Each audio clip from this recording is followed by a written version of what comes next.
Assalamualaikum warahmatullahi wabarakatuh. Kembali lagi bersama saya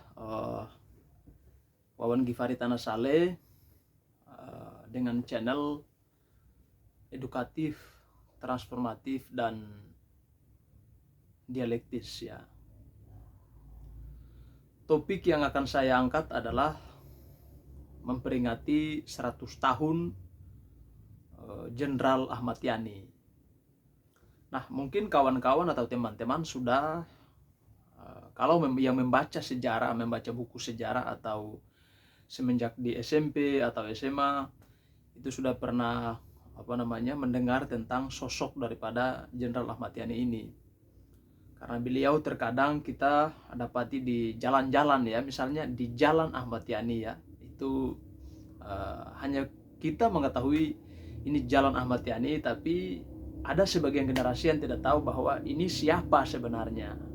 Nah, kita perlu tahu bahwa sosok Ahmad Yani itu merupakan seorang jenderal ya, seorang pahlawan nasional yang pernah dimiliki oleh bangsa ini, mempunyai andil besar di dalam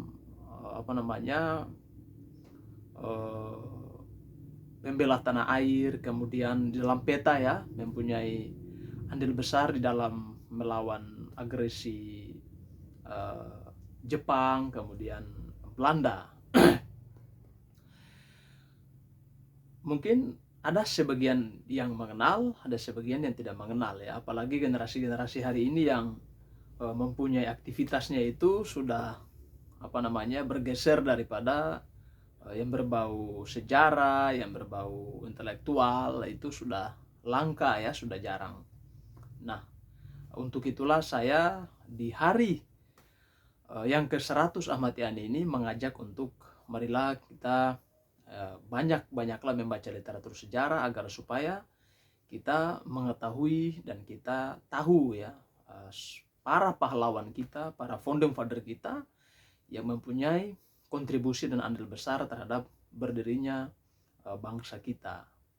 Saya akan membacakan sedikit ya biografi singkat daripada Ahmad Yani dan riwayat akhir hayat daripada beliau yang saya nukil dari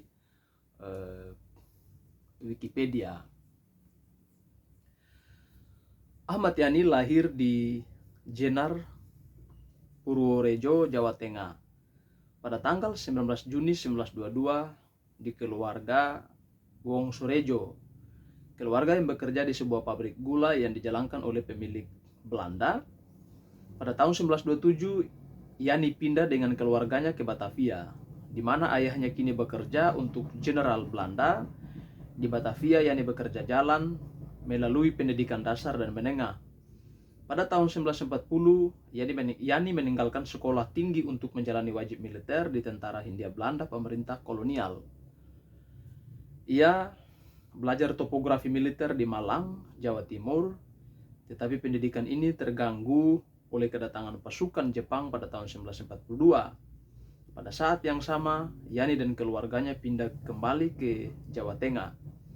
Pada tahun 1943, ia bergabung dengan tentara yang disponsori oleh Jepang, yaitu PETA, Pembela Tanah Air, dan menjalani pelatihan lebih lanjut di Magelang.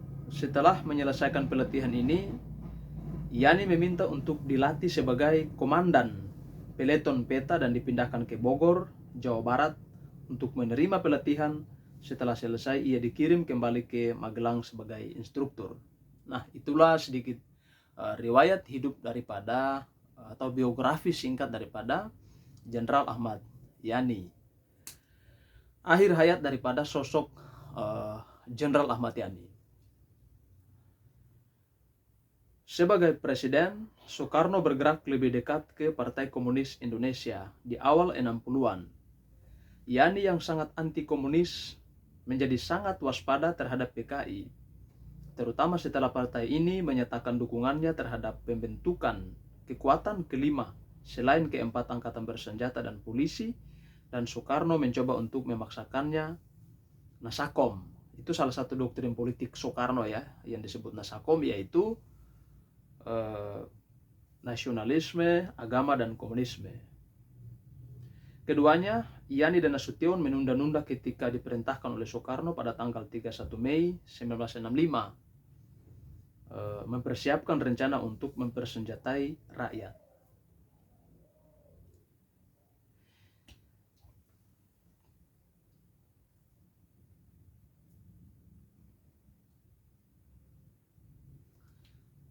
Pada dini hari 1 Oktober 1965, Gerakan 30 September mencoba untuk menculik 7 anggota staf umum Angkatan Darat.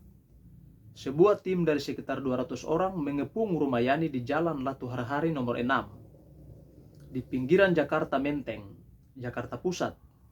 Biasanya Yani memiliki 11 tentara menjaga rumahnya. Istrinya kemudian melaporkan bahwa seminggu sebelumnya tambahan 6 orang ditugaskan kepadanya.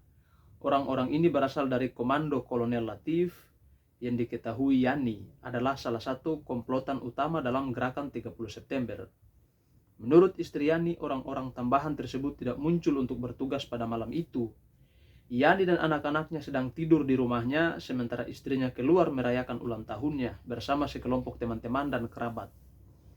Dia kemudian menceritakan bahwa saat ia pergi dari rumah sekitar pukul 23, ia melihat seseorang duduk di seberang jalan seakan menjaga rumah di bawah pengawas.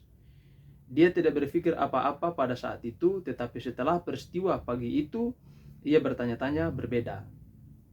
Juga dari sekitar jam 9 pada malam 30 September, ada sejumlah panggilan telepon ke rumah pada interval. Telepon ke rumah pada interval yang ketika menjawab akan bertemu dengan keheningan atau suara akan bertanya apa waktu itu. Panggilan terus sampai sekitar pukul 1 dan MRS Yani mengatakan dia memiliki firasat sesuatu yang salah malam itu. Yani menghabiskan malam dengan beberapa pertemuan. Pukul 7 malam ia menerima seorang kolonel dari Koti, Komando Operasi Tertinggi, Jenderal Basuki Rahmat, komandan divisi di Jawa Timur, kemudian tiba dari markasnya di Surabaya. Basuki datang ke Jakarta untuk melaporkan kepada Yani pada keprihatinan tentang meningkatnya aktivitas komunis di Jawa Timur. Memuji laporannya, Yani memintanya untuk menemaninya di kepertemuan keesokan harinya dengan presiden untuk menyampaikan laporannya. Ketika para penculik datang ke rumah Yani dan mengatakan kepadanya bahwa ia akan dibawa ke hadapan presiden, ia meminta waktu untuk mandi dan berganti pakaian. Ketika penculik menolak, ia menjadi marah, menampar salah satu prajurit penculik dan mencoba untuk menutup pintu depan rumahnya. Salah satu penculik kemudian melepaskan tembakan, membunuhnya secara spontan.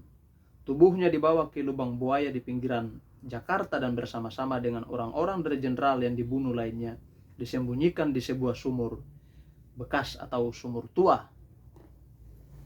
Tubuh Yani dan orang-orang korban lainnya diangkat pada tanggal 4 Oktober dan semua diberi pemakaman kenegaraan pada hari berikutnya sebelum dimakamkan di Taman Makam Pahlawan di Kalibata. Nah, itulah riwayat singkat dari sosok Jenderal Ahmad Yani yang kemudian berakhir tragis, misterius. Kalau kawan-kawan atau teman-teman menonton film G30 SPKI itu kemudian disinkronkan dengan wawancara daripada anak Jenderal Ahmad Yani sendiri, apa yang saya bacakan tadi itu 99% itu benar adanya, ya, bahwa yang melakukan gerakan G30S adalah murni PKI. Itu sejarah yang sulit dibantah maupun fakta sejarah yang otentik, yang mesti didalami, mesti digali oleh generasi saat ini. Mungkin demikian dari saya. Wassalamualaikum warahmatullahi wabarakatuh. Jangan lupa like, komen, share, dan subscribe Jas Merah.